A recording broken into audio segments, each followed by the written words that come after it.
weird one for you, and by weird I mean adult. So before we start, there's going to be some raunchy topics being discussed here, more so than normal. So beyond swearing, there's going to be talk of boobies and breastises and all sorts of sexual organs. So might want to chase the kiddies out of the room, stuff like that. Definitely not safe for work. Although I don't know why you'd be listening to this at work, especially where other people can hear, but whatever. You know what I mean? Or do you? I don't know what I mean. Anyway, while I was working at the game store, one of the most notorious products to hit the shelves, at least in my area, I don't know if it was for you, this might have been a local thing, I don't know, but it was called the Book of Erotic Fantasy, which was for the D20 system, 3rd edition D&D, when it was kind of the open gaming license. So a lot of people, pretty much everyone, had their own open gaming license source book to come out. But this was, everyone had heard of this one. And almost everyone, like every gaming group I knew had it. I don't know if they read it. It was kind of one of those things where, like, when you were a kid, there was always somebody who was flipping through that big dictionary in the library, looking up all the dirty words and giggling. It was kind of that. It was kind of that reaction people had to it.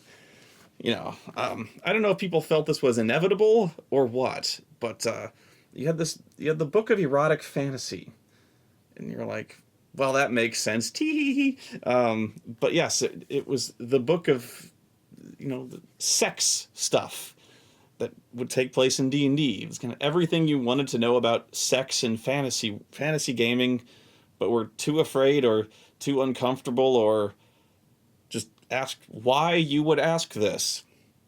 And even now, a lot of you may be face palming or strangely intrigued or both.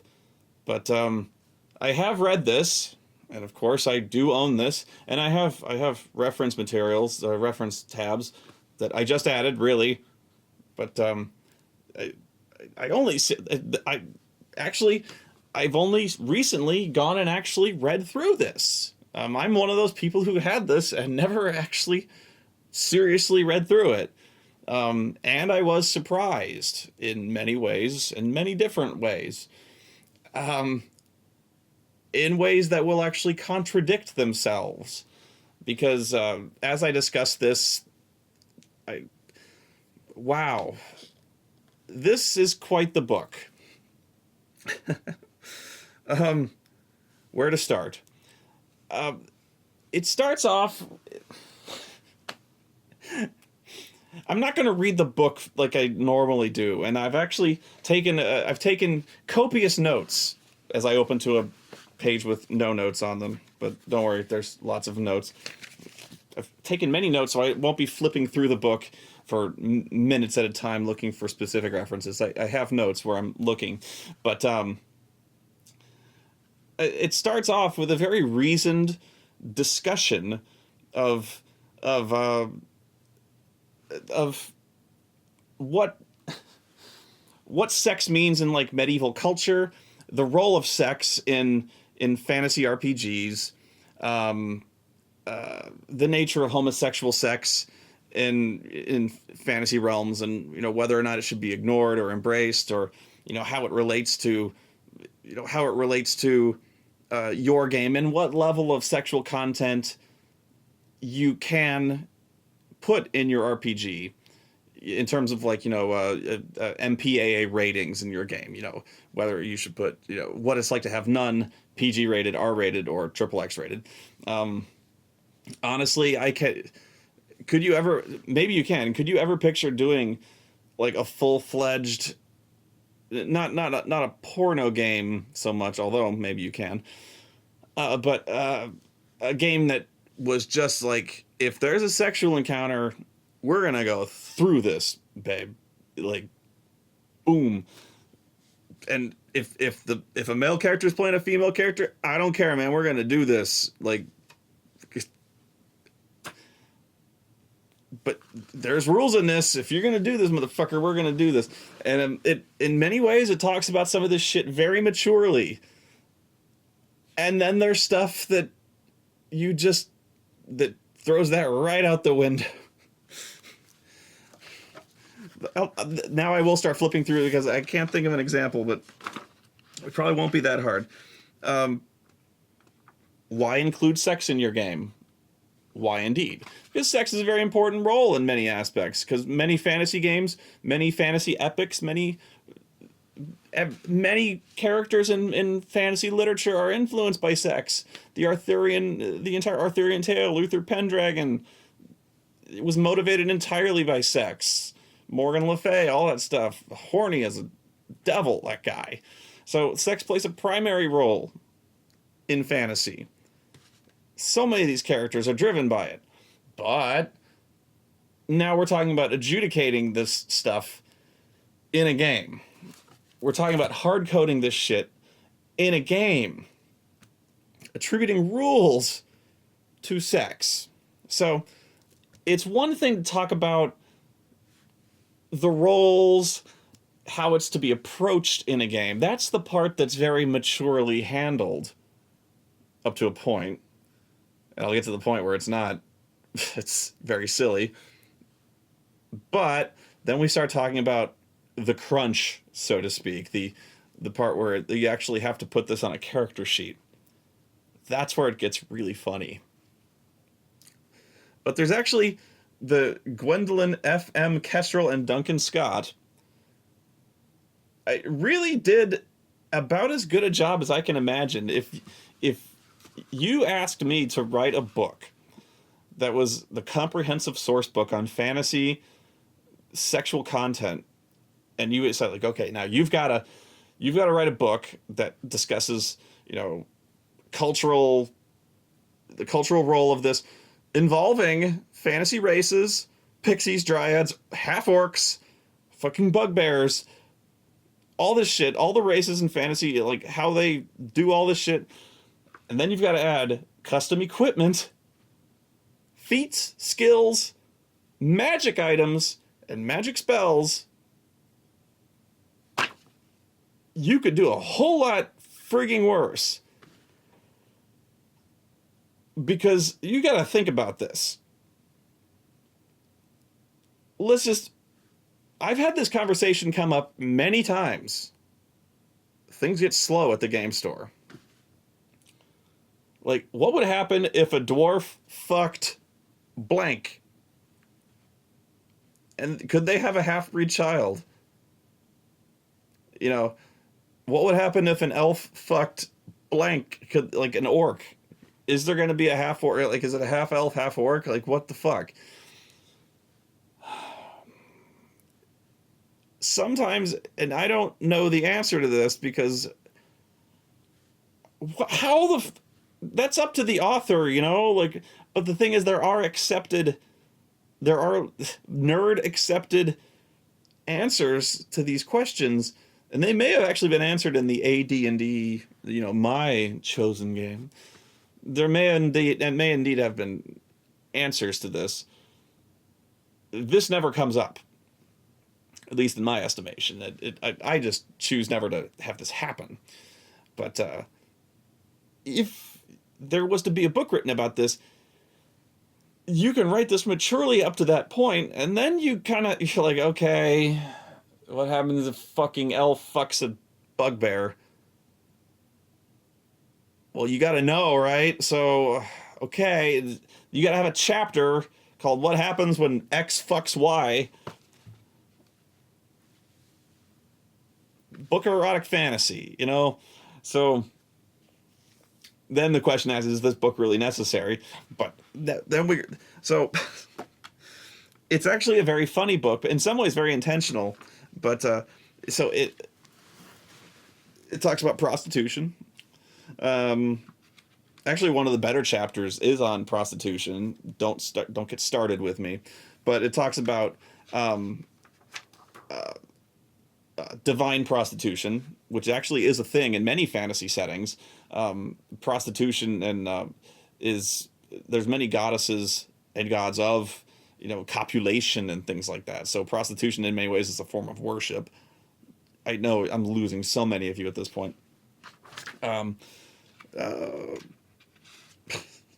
The nature of marriage, actually fairly well addressed.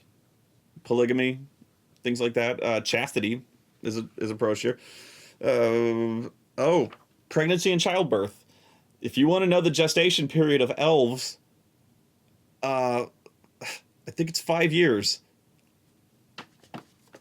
According to these authors, 5 years. Hey, they live a long time, so you really gotta love. You gotta love your spouse. She's really gotta love this guy to haul that little fucker around for 5 years. Wow. Can you imagine that? 5 years of fucking morning sickness? No wonder there's so few elves in the world. Jesus Christ. 5 years. Wow, no. The women back me up on this. I don't even know what it's like naturally, but wow.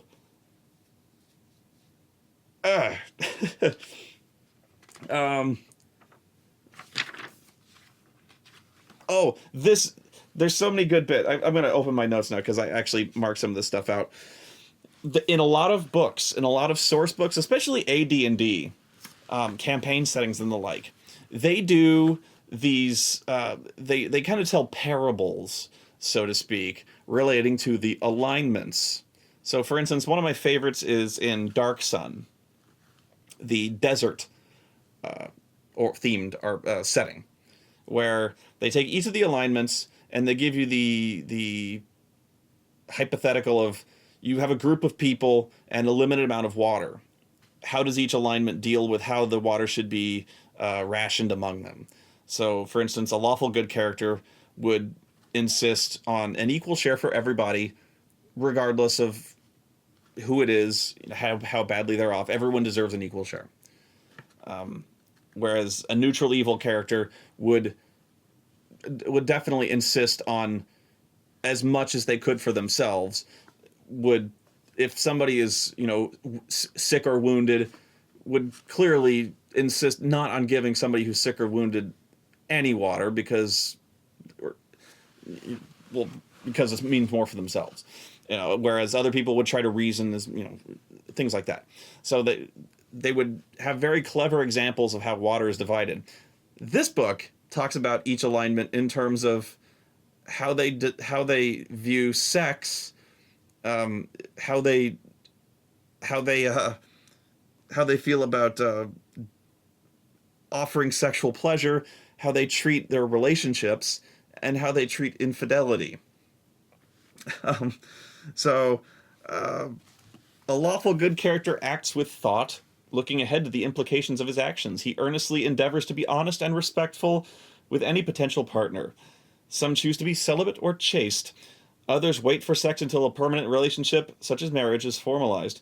A lawful good alignment does not prohibit sex outside marriage. It just means that the character must clearly communicate what he is offering and what he or she expects from his partner. Whereas, what's funny is when this falls apart, when this little example falls apart, lawful neutral. I want to go to lawful neutral. It tells a really funny story, and I actually want to read this story because it's actually very funny. Chaotic neutral, lawful evil, neutral evil. It's all about what I can get away with.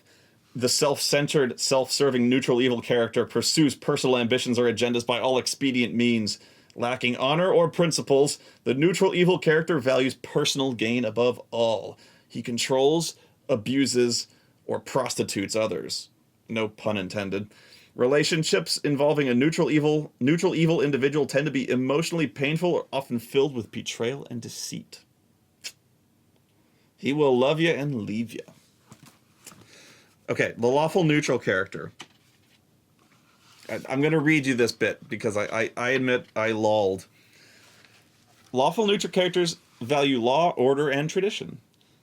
Good and evil concepts are of little importance. Arranged marriages are common in a lawful neutral society. It makes sense. Many such societies have very particular customs or laws governing sex. As with a lawful good worldview, sexuality is controlled and acts of sex are deliberate, considered matters, not lightly undertaken, or not likely. You have to schedule this in advance. Okay, so there's a little story that goes along with each of these. So I will read this for you now. A dramatic reading from the book of erotic fantasy, chapter Lawful Neutral. But you're my husband, the young bride whined. Why can't we make love yet? We're married. I've explained to you before, I will explain again. The monk stroked his wife's hair, trying to calm her as he would his horse when it became agitated. He wanted to share appreciation of convention and propriety with this young woman he hardly knew. Here in this fiefdom, we have the first night tradition. When one gets married, the local noble has the option, nay, the duty, to initiate the newlywed into sexuality. It's a bond between the aristocracy and those who owe them fealty. It strengthens the bloodlines and makes the nobles care more about the people. I understand all that, but I hate it. I want us to be each other's first lover. She kissed him through her tears. I will love you as much, nay, more tomorrow than I do today, he said. But this must be done. He kissed her for the last time that night, and slowly began to walk towards the castle. He hoped that Lady Eleanor would be gentle with him, and leave him enough energy to consummate the marriage with his fretful bride in the morning. I laughed. Because you thought it was yeah. I laughed. Then immediately, this whole sex related to alignment thing collapses when they get to true neutral. It basically says, a neutral character is the most difficult to quantify. It basically, we got nothing. They like sex. And this is also the first page where there's boobies. I cannot show you this. And I say there's boobies. There's pictures, and I mean there's photos of naked ladies. I was not ready for this. I was just like, whoa. Normally you get like artwork. No, they got models for this, male and female. It's inclusive. So like when they're dealing with like S&M and stuff like that, there's a dude here with nipple clamps and manacles, and he's attached to a candle somehow, and he looks very intent. Again, I cannot show you this. Yet in some cases there is indeed full frontal. In fact, there's not much full frontal, but in the one case, it is shocking, and he is impressive. I wasn't looking, but you know, it's like right there. And seriously, I'm not even mad. I have to like, sometimes like in a penis measuring contest, you just go like, yo, you just have to walk away, you know? Woo! This is also the first circumstance when they tell you a story when, this is another really funny one where I laughed. Not the fact that they give you a character write-up. I can show you this. See, there's a photo of a nice lady. Okay? She's wearing provocative clothing.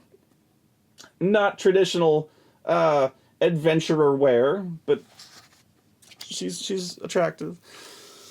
And it tells the story. This particular story is of a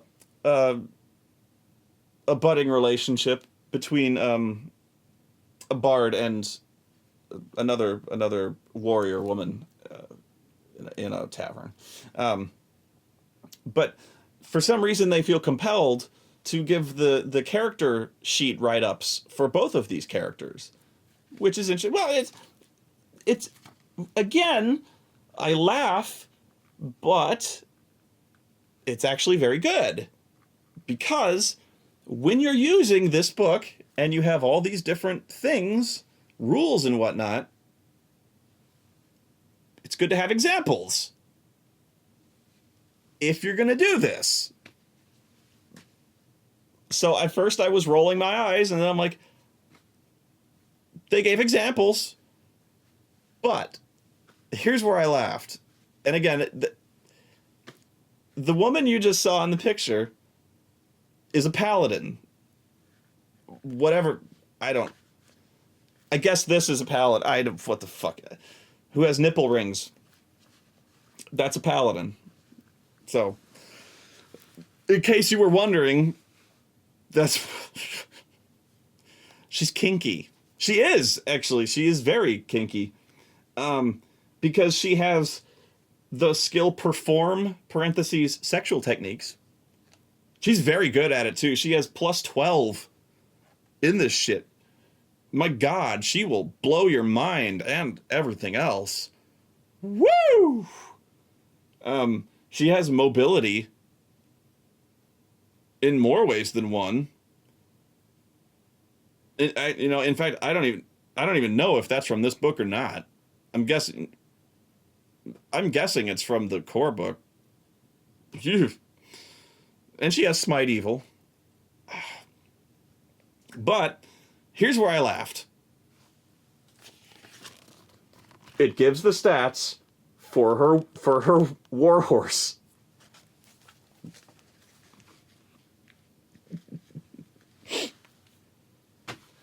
I don't know why I found that so funny. I was just like, I was like, oh, ha ha ha. She has plus 12 in perform warhorse. I don't care. When am I ever going to play this character? But they gave us her warhorse. And no, there's no sex feats for the horses. You dirty motherfucker. Although they do address that. The nature of bestiality. In fact, basically they just say, they write that, they just go, ugh. It's very cute. They also address necrophilia, in which case they just go, no, don't. Let's see. Oh, my book. That's why I have it. Let's see. Spells. I'm going to get to the spells. That's the best part. Average appearance scores. Oh, this made me laugh. Okay. They add a new attribute called appearance, which has been experimented with in several games. AD&D, in fact. They released a series of books called The Player's Option, which made things really, really complicated. Player's Option essentially split things into like strength. They split it up into, I believe, muscle and... I can't even remember. Like muscle and conditioning or something like that. And it was unnecessary. But they split charisma into appearance and like the ability to personality, stuff like that. So there's a difference, of course, between your gift of gab and how attractive you look. I'm an 18 at both, naturally. But Hackmaster actually does have a comeliness trait that reflects how attractive you are. So it has been done. I personally find the two pretty inextricably linked. Not that unattractive people can't be very eloquent and have fine leadership qualities, but in the context of D&D and things like that, if you were to have some kind of like horribly scarred type villain, they still have a high charisma. You make an exception of that on the sheet. So you can still have a very high charisma player character who has an ugly face. You just make a note of that. But anyway, appearance. They add an appearance score that really complicates the point buy system that I just don't like. But what made me laugh was they give you the average appearance scores for every race. So you know whether or not you're above or below the average appearance for your particular race. So the average appearance for an elf, say, is really 14 to 15? That's high. Wow, this person really thinks that elves are the shit, man. They think elves are Legolas pretty. Wow, Tolkien elf pretty. Okay, so man, if you don't buy up your comely if you don't buy up your appearance to 14, you is fug as an elf.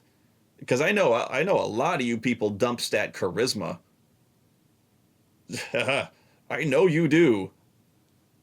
You is fugly fucking elves. So, where's humans at? Do they not list humans on this table? They have a table. It says average appearance scores. They may actually have a bigger table somewhere around here. Pretty sure. Oh, that's a picture. You so can't see these pictures. Whoa! I'm gonna need a minute. Maybe there's a table in back. Average. Oh, maybe they do. Yeah. Oh, there's a big table in back of every fucking monster and monsters. This is where I was going with this. Okay, the average human appearance is 10. So if you're under 10, you're below average. But this is where I laughed. For no reason that I can explain, they include monsters in on this table. So if you're comparing, this is really an apples, oranges, kobolds, dragons, bugbear, gelatinous cube, griffin comparison here. I don't understand this. For instance, elf, 14 and 15. So is a red dragon. Comparatively speaking, I would have sex with either one, according to this. 14 or 15, scale of 1 to 15. But neither one is as attractive as a dryad, 16 to 17. I agree, but average appearance of a copper dragon, 18.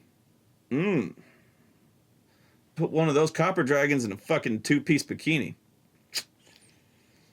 Slamming. 18 and 19 copper dragon, 20 to 21. Will-o'-the-wisp. Oh yeah. You gotta love that swamp gas. 22, 23 succubus, yeah. 24, 25 nymph. Where it gets funny is okay, 10 or 11 human, of course, and dwarf. Okay, right away, no. Sorry, dwarves. Nope, use hairy, short motherfuckers. 8 or 9, again, no. Orc. 6 or 7, no. Bugbear. Uglier. I don't even know what the fuck this is. 4 to 5, Belker? Isn't that the guy from Perfect Strangers? It's Belky. No. Also, giant fire beetle. Who's ranking? Like, that bugbear, 6. Beetle, 5. What the fuck? 2 to 3, Ankheg. Ankheg, also known as that bastard monster in Baldur's Gate that like erupts from the earth and kills you with acid. Fucker. Zombie, 1. Also gibbering mouther, 1. I also disagree. There's some zombies I would nail. No, I guess not. I've said too much. Wait, no. 12 to 13. This is one I actually did laugh at. 12 to 13, giant owl.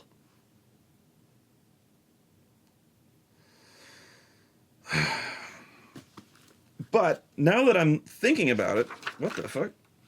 Oh. I have not, in fact, looked at this table in the back. Let me look now. Aboleth, 16. Aboleth is a giant psychic fish. Abyssal dire rat.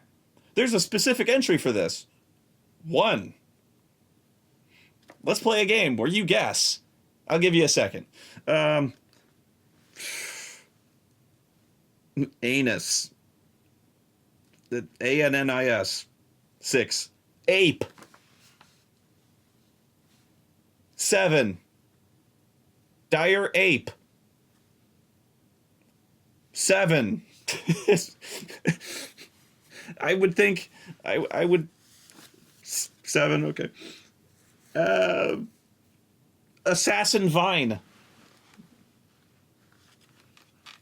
It's a vine that strangles you to death. 8. Autoerotic asphyxiation. If you was choking it, you could get off. You know, baboon. 7. Hey, Zach, you know what I'm talking about. That's just between me and you. You know what I'm talking about? Yeah. Inside joke, but still. You know what I mean? Yeah. You got, yeah. Wow. For another time. Bat. 12. This is fun. I don't know if you like it. I'm loving it. Bison. Who'd fuck a bison? Let me hear it. What number would you give it? 6. Black pudding. This is a shame. -1. That's just insulting. I'm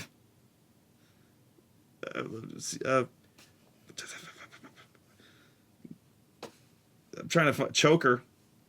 I don't know what that 5. Let's see. Crocodile. We got to go through common animals to see what they rank among the fuckability chart, the fuckability scale from 1 to 18. Well, 1 to essentially kind of 20, 25.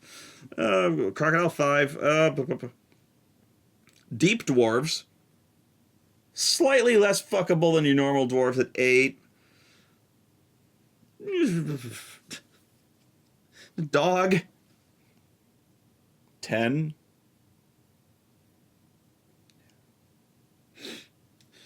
Donkey. 8.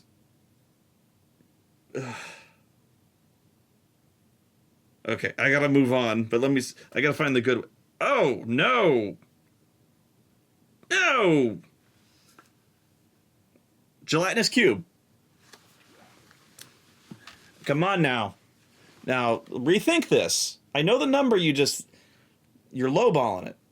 It is a giant cube of warm jello. 2. I tricked you. Giant bee. 4. Wait. Oh, there's one I want to let me see. Let me see. Oh, they don't have it. Of all the things they didn't have. Skeleton. 2. Where would you fuck a skeleton?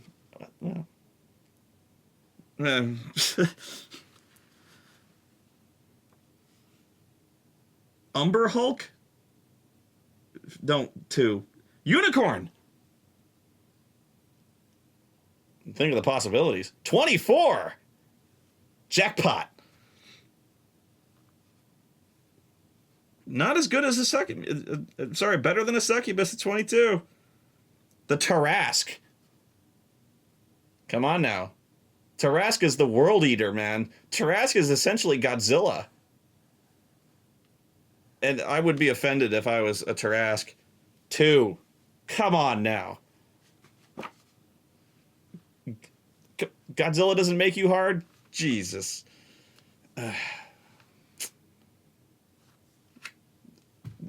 Tarrasque is sexier than a lot of these things.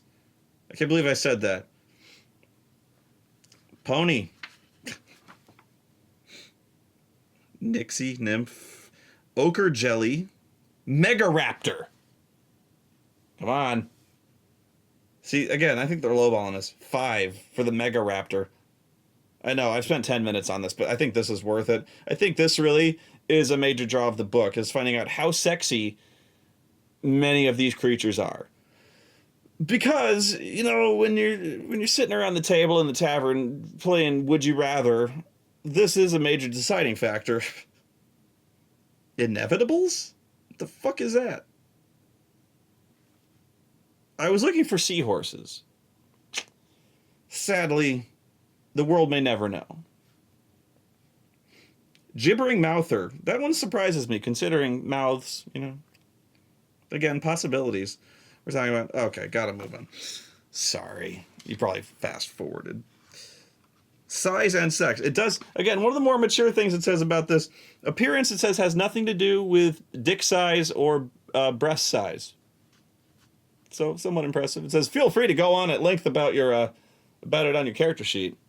But, it means nothing. Oh, this was good. Sustaining sex, which actually is of vital importance as it relates to many of the classes and skills and spells included in this book. The ability to sustain and prolong the sexual act. This is, you should bookmark this, as I have. Unbelievably important in this book. Sustaining sex over a period of time requires a constitution-based check from all participants. So, pardon me, to sustain sex for 20 minutes requires a constitution check of 10, which I disagree with. I mean, really? I have a low constitution. Anyway,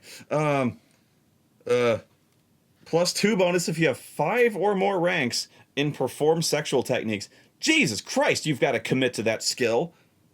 Jeez. Plus 2 bonus for a partner with also 5 ranks in perform sexual techniques. Plus 4 if you have the endurance feat. I guess you fucking better. For 30 minutes, it's 12. For 40 minutes, 14. For 50 minutes, 16. And so on. But when you reach an hour, it's 18. For 2 hours, 25. For 3 hours of sustained sex, it's a constitution difficulty of 30. Sting must be a god. That motherfucker is like the Titan of Tantra. How many ranks in that shit must he have? I have so much more respect for that guy. Now, why would you need to fuck for that long? Aside from I've never understood the need for this. Like, sure, you don't want it to be over with immediately. Jesus, oh my God, I'm opening myself to so many doors here, but like, I've got places to be. Like, 3 hours. I'm gonna get fucking tired. Who needs to...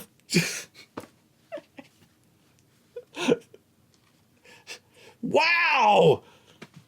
Gotta call timeout. Fuck me, man. Not that long, though. Like, people don't play... There's halftime in football. 3 hours? Jeez. Time out, coach. God damn it.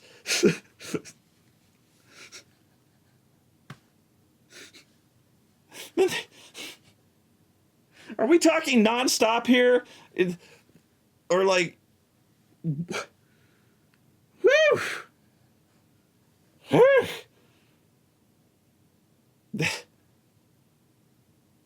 You thought soccer was exhausting. I ain't keeping up with that shit. So then they attempt to give for the existing skills in D&D various applications that you can put.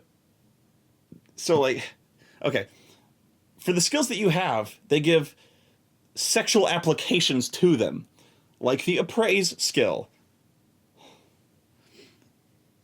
You can assess a potential sexual partner's stamina and skill. By studying a target for at least a minute, you can make some general judgments. The difficulty is 15 plus the target's level, and the success reveals the following information, like their stamina rating. How good a lay are they? With the appraise skill. So appraise can not only determine the relative gold piece value of a certain treasure or magical item, you can determine how well they fuck.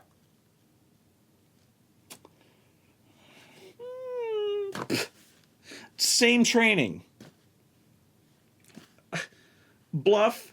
I could buy this. How easy it is to kind of dupe to kind of fool somebody to being more sexually disposed to sleeping with you. Craft. Oh, this is good. This is good. New applications to alchemy, such as making aphrodisiacs, cosmetics, massage oils, and lube. Craft bondage gear. Craft scarification artist. Okay. Craft sexual items, encompassing creating a variety of sexually oriented playthings such as dildos, massage gloves, harnesses, and stimulation rings. I didn't know those were the thing, but don't send me pictures. Craft tattoo artist. I thought that did exist. Okay. Then it proceeds to give you all sorts of alchemical DCs for lube. Knowledge, arcana, subcategory of arcana, sex magic. Oh yeah. Knowledge, religion, subcategory, deities, sexual habits and relationships, sexual taboos pertaining to religion, perform sexual techniques, profession, courtesan, masseuse.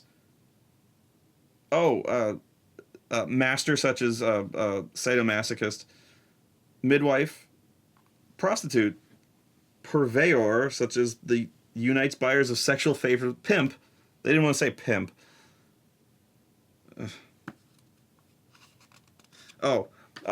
Sexually transmitted diseases. Not going to get into too much detail on this. I just wanted to read the. I have forgotten the titles of these, so I'm just going to read the titles, much like the movies of John T. Bone, because the titles are hilarious. Such are the sexually transmitted diseases from the Book of Erotic Fantasy.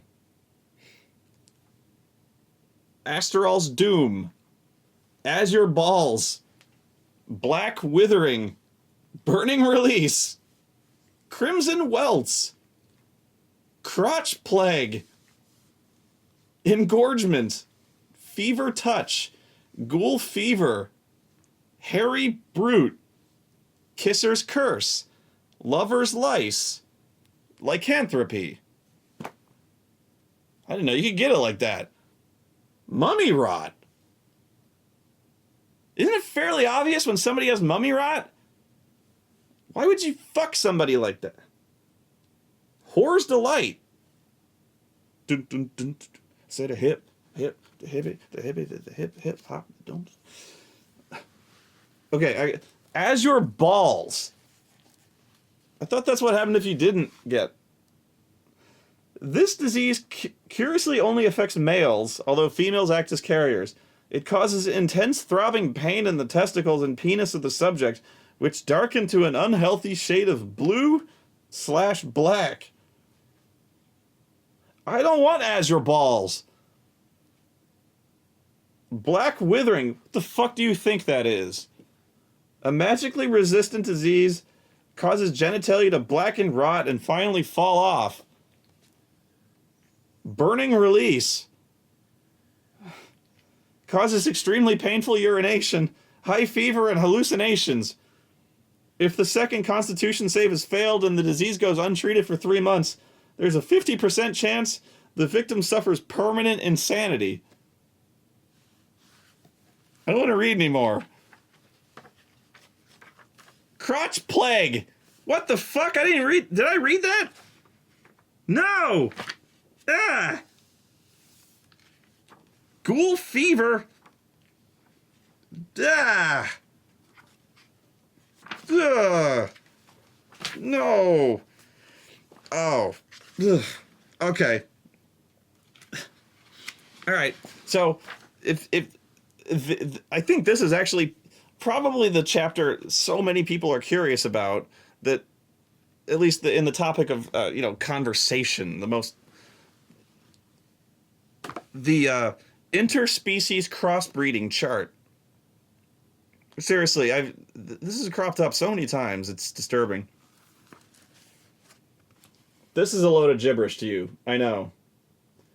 But all these Y's and N's that you can't make out, that's just like 24 fantasy races that are like humanoid fantasy races, cross matrixed with each other with a yes or a no as to whether or not they can create a half breed.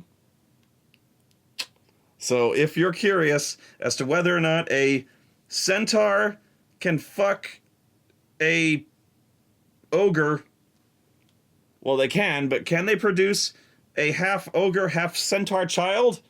The answer is no. Can a kobold fuck a merman and make a baby? No. Uh,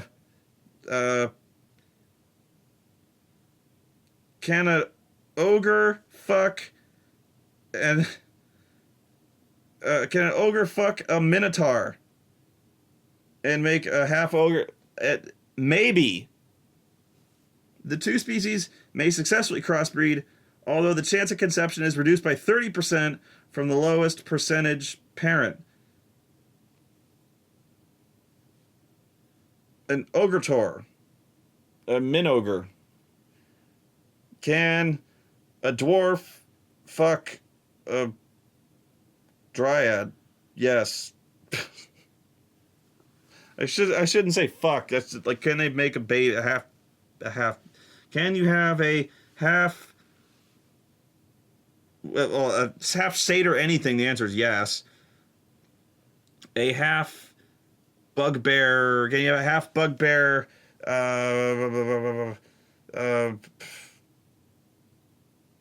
don't know. The half bugbear elf? No. How about a half? I know this is fascinating. A half giant dwarf? I would think no. Wait. Maybe. Would you get a human? That was offensive. I apologize. Can you get a half orc? Half orc merman? Merman? No. Half goblin? Half goblin halfling? Half goblin? Half goblin? No. Half goblin, half orc? Yes. So yeah, the big table. I guess good for yucks. Then there's the feats. I'm sorry if this isn't fascinating to you. It's just it was enthralling to me.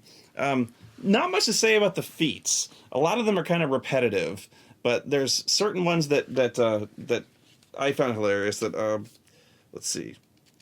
Okay, yeah. There's a ton of them. Now the sustained sex. The reason I brought that up is because so many of the feats relate to this, such as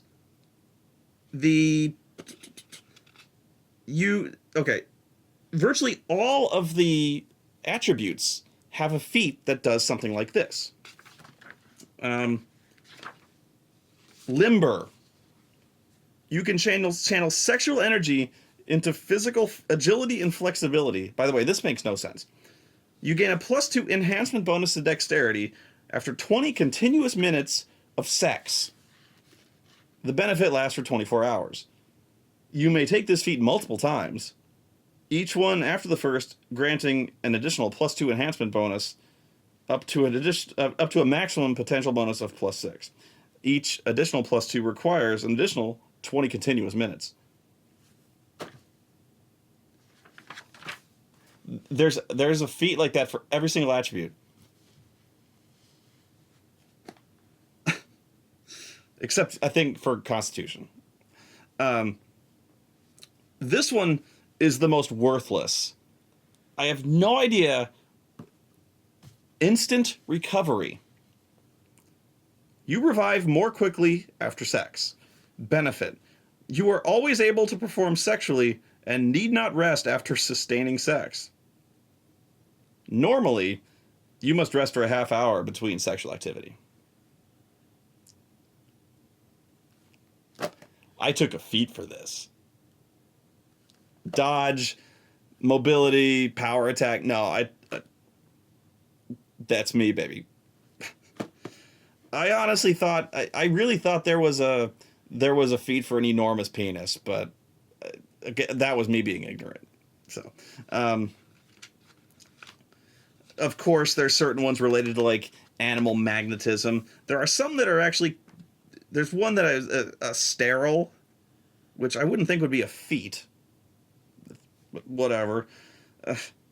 Yeah, satisfied glow. You get a +2 enhancement bonus to appearance after 20 continuous minutes of sex. You could take this feat multiple times. Why would you? Quick, we need to fuck for an hour, so my appearance can shoot through the roof. Like I have like the afterglow of the gods. Tantric. You get a +2 enhancement bonus to intelligence. Intelligence after 20 continuous minutes of sex.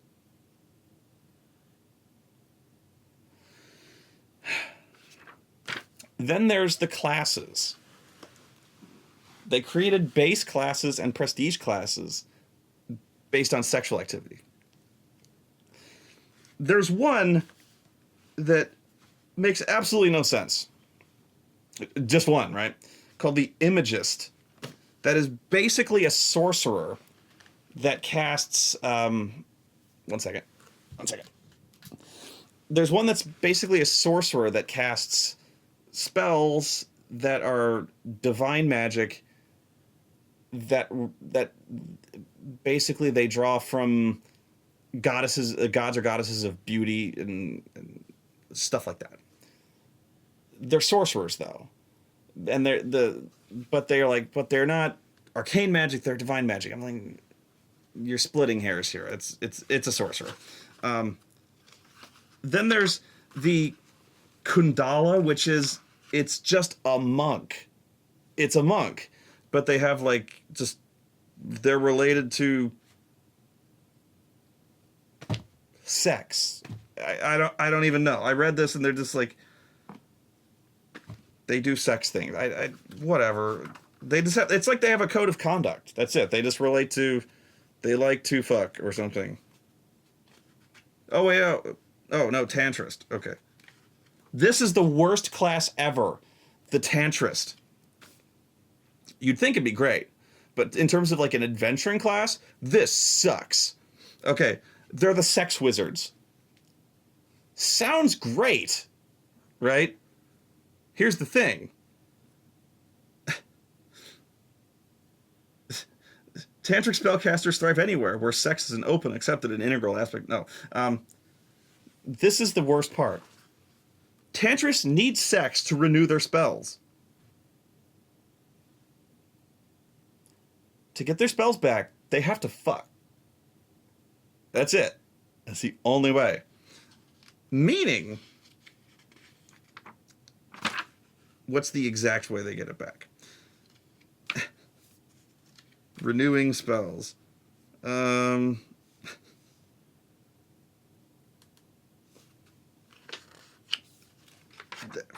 is it? They have to. Where is it? They every time they want to get their spells back, they have to have sex with at least with one partner for how much time per day? It has to be with a certain amount of time per day. Ugh. I really want to find it because it's so brutal. They have to. Their spell books. They don't have spell books. They have to use scarification to put the spells on their body, which is somewhat like tattoo mages. I've seen stuff like that, so that's not really out of line, but that's well, my point is they